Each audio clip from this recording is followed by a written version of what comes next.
So I apologized and got that out of that's done. I couldn't wait.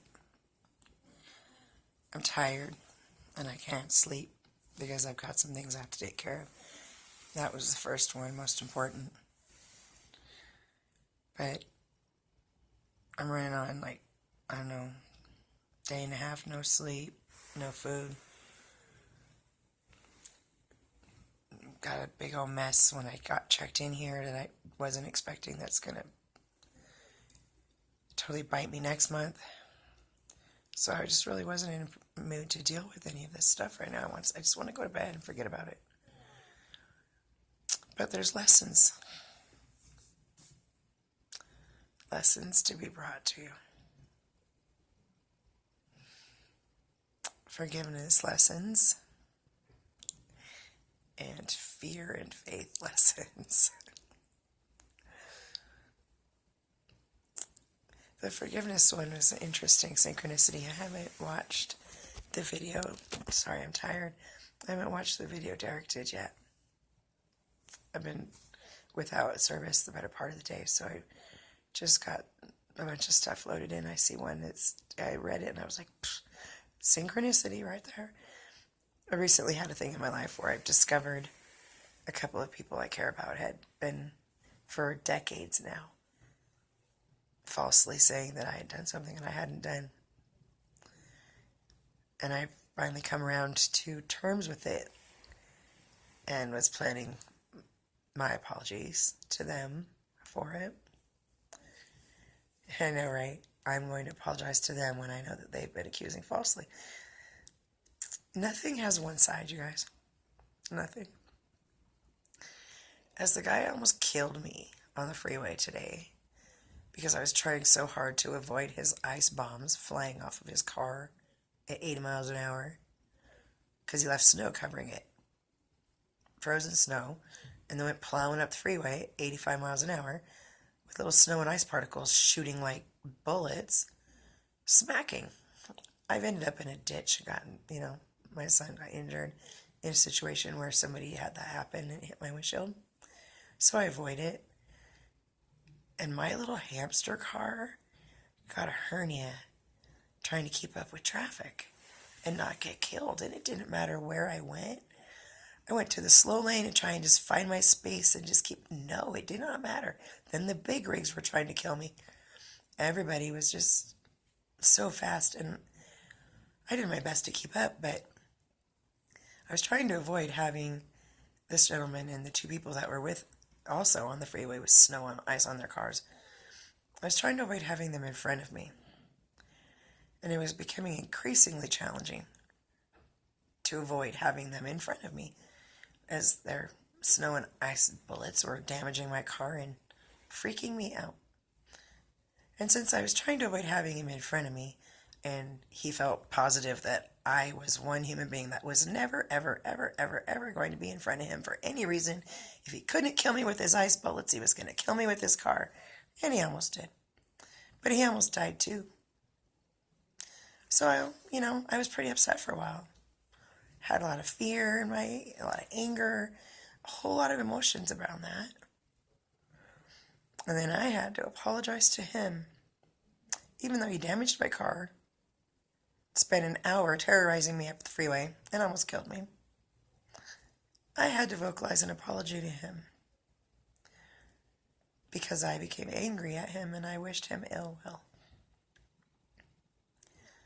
What he was trying to do to me was his ego. That's his pride.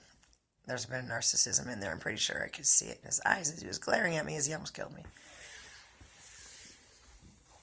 And that one struck me as also. I was like, when I can't sleep, I try and figure out who do I need to forgive? When I'm out of balance, I'm thinking about forgiveness. Whenever anything in my life goes wrong, I'm trying to figure out who I need to forgive. And I used to be a little perplexed by that, but I figured it out now. Forgiveness is for us. That's how we keep our lights bright. And we model that to others, and then maybe they can get some light and they can keep their lights bright. And then pretty soon it's just this brightly lit world because we modeled forgiveness. So that was already in my head, the thing with the two other people, and then that happening with the guy there, right? And then I get here and lost it on the desk clerk. Granted, I'm screwed. I mean, they screwed me up pretty good, but it doesn't mean I get to be unkind and unprofessional to her. It doesn't mean that I can make other people feel uncomfortable with my interactions. Because, to be quite honest, not a single one of them care about the impact that any of that's going to have on me. And so they don't really care how it impacts, how I respond to it, other than it impacts their ego. So that apology was necessary. It's a sore place of business. And then I come and I finally get some electronics working where I can communicate and let people know I'm alive. I made it, I'm okay, and, not too many other details till I get back home. I don't want anybody to worry.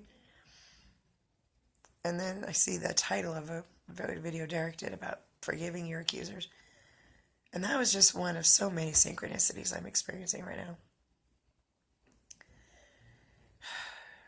So there's the lesson on forgiveness from this trip. A recertification or a solidifying, maybe.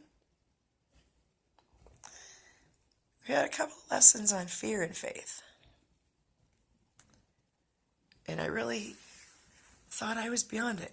I thought I was. I really did think that I wasn't there anymore. But when I knew